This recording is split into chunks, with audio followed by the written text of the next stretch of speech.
আচ্ছা বলুন তো, শামুক মানে আমাদের কাছে কি? ধীরগতির, ছোট, প্রায় নজর এড়িয়ে যাওয়া এক প্রাণী। কিন্তু আজ এমন এক শামুকের গল্প বলবো যাকে বাঁচাতে উড়োজাহাজে করে সাগর পাড়ি দিতে হয়েছে। ভাবুন তো, যাকে বিজ্ঞান একদিন মৃত ঘোষণা করেছিল, সে আবার ফিরে আসছে, নীরবে, ধীরে, কিন্তু দৃঢ়ভাবে। দক্ষিণ প্রশান্ত মহাসাগরের নরফোক আইল্যান্ড। জুন মাসের এক সকালে এখানে অবতরণ করে একটি বাণিজ্যিক বিমান। বিমানের ভেতরে ছিল 4টি নীল রঙের প্লাস্টিকের বাক্স। বাইরে বড় করে লেখা লাইভ অ্যানিমেলস। সেই বাক্সের ভিতরেই ছিল আসল সম্পদ, ক্যাম্পবেল স্কিল্ড গ্লাস স্নেইল, একেবারে বিলুপ্ত এক শামুক প্রজাতি। এই শামুকটির বৈজ্ঞানিক নাম অ্যাডফেনা ক্যাম্পবেল্লি। 1996 সালে আন্তর্জাতিক প্রকৃতি সংরক্ষণ সংস্থা IUCN একে আনুষ্ঠানিকভাবে এক্সটিংক্ট বা বিলুপ্ত ঘোষণা করেছিল।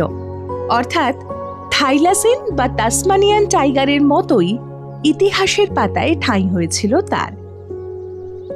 কিন্তু 2020 সালে গল্প বদলে যায়। নরফোক আইল্যান্ডের এক স্থানীয় বাসিন্দা ও বিজ্ঞানী মার্ক স্কট একটি অস্বাভাবিক বড় শামুকের ছবি পাঠান অস্ট্রেলিয়ান মিউজিয়ামের গবেষক ডক্টর ইসাবেল হাইম্যানকে। ছবিটা দেখে চমকে ওঠেন ইসাবেল, কারণ যাকে তিনি দেখছেন সেটাই সেই হারিয়ে যাওয়া শামুক। কোভিড শুরুর প্রথম দিকেই ডক্টর হাইম্যান ও তার দল নরফোক আইল্যান্ডে যান।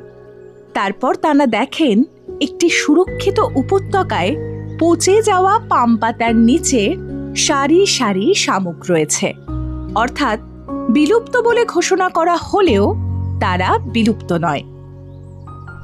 2021 সালে মাত্র 46টি শামুককে অস্ট্রেলিয়ার তারঙ্গা চিড়িয়াখানার বিশেষ প্রজনন কেন্দ্রে আনা হয়। লক্ষ্য একটাই, ওই প্রজাতিকে বাঁচানো। এই শামুকেরা প্রায় প্রতি 2 সপ্তাহ অন্তর একটি করে বাচ্চা জন্ম দেয়। কাজটা সহজ ছিল না। এক জায়গা থেকে অন্য জায়গায় নিয়ে গেলে এবং এদের স্পর্শ করলেই এরা মারা যায়, কারণ এই শামুকেরা অত্যন্ত সংবেদনশীল। তাই প্রথম দিকে বহু শামুক মারাও যায়, যদিও বন্দি দশায় এদের আয়ু মাত্র 1 বছর। তবুও ধৈর্য হারাননি বিজ্ঞানীরা। কয়েক বছরের মধ্যেই এই স্নেলদের সংখ্যা বেড়ে দাঁড়ায় 800-র বেশি। 2025 সালের জুনে শুরু হয় আরও বড় পদক্ষেপ। অস্ট্রেলিয়ার ইতিহাসে প্রথম বড় আকারের শামুক ফিরিয়ে আনার অভিযান। 600টি শামুক উড়িয়ে নিয়ে যাওয়া হয় নরফোক দ্বীপে। যদিও সেখানে পৌঁছানোর পরে ছত্রাক সংক্রমণে 260টি শামুক মারা যায়, তবু বেঁচে থাকে 340টি শামুক। তাদের বর্ষাকালে ছেড়ে দেওয়া হয় এক সুন্দর উপত্যকায়, যেখানে তাপমাত্রা, আর্দ্রতা ও ছায়া প্রায় আদর্শ। গভীর উপত্যকা, পাম আর দেশি গাছের ছায়া, চারপাশে আক্রমণাত্মক গাছ কেটে তৈরি করা নতুন পথ। সঙ্গে ছিল সেচ ব্যবস্থা, ইঁদুর ও বনমুরগির হাত থেকে বাঁচানোর ফাঁদ। প্রতিটি শামুককে আলাদা করে চিহ্নিত করা হয়। প্রথম কয়েক মাস নিয়মিত দেখা মিললেও পরে শামুকেরা চোখের আড়ালে চলে যায়। তবে গবেষকদের আশা অটুট, কারণ এখনো নতুন বাচ্চার সন্ধান মিলছে। ভালো বৃষ্টির মরশুম এলে হয়তো আবার হঠাৎ করেই সংখ্যা বেড়ে উঠবে। নরফোক দ্বীপের পার্ক কর্তৃপক্ষ এখন 3 মাস অন্তর এই এলাকা পর্যবেক্ষণ করছেন।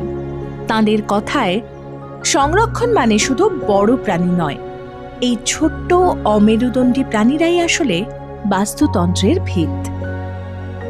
2026 সালে আরও এক দফা শামুক পুনর্বাসনের পরিকল্পনা রয়েছে, আর পাশাপাশি চলছে গুরুত্বপূর্ণ এক প্রশাসনিক কাজ, IUCN এর নথিতে বদল। কারণ ক্যাম্পবেল স্কিল্ড গ্লাস স্নেইল আর এক্সটিংক্ট নয়। একটি ছোট শামুক, একটি বড় শিক্ষা।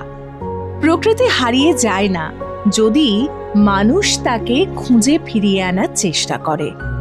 নরফোক দ্বীপের জঙ্গলের ভেজা পাতার নিচে লুকিয়ে থাকা এই শামুক আমাদের শেখায়, সব প্রাণ বাঁচানোর গল্প শুধু বড় আওয়াজে হয় না। কিছু গল্প জন্ম নেয় খুব ছোট খোলসের ভিতর, কারণ প্রকৃতি কখনো হাল ছেড়ে দেয় না। আমরাই অনেক সময় তাকে খুঁজে নিতে দেরি করি।